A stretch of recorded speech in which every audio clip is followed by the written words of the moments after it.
ঘুগরাকাটি মোহাম্মদিয়া জামে মসজিদের রমজান মাস উপলক্ষে আমাদের নতুন কার্যক্রম।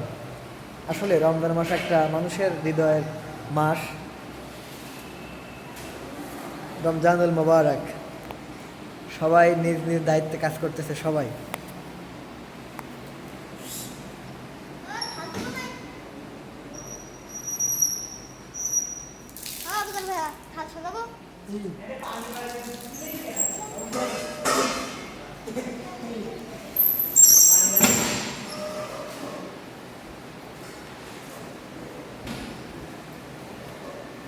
আসলে মসজিদের ভিতরে কাজ করা একটা আলাদা প্রশান্তি পাওয়া যায়। মসজিদের ভিতরে ঢোকা থাকা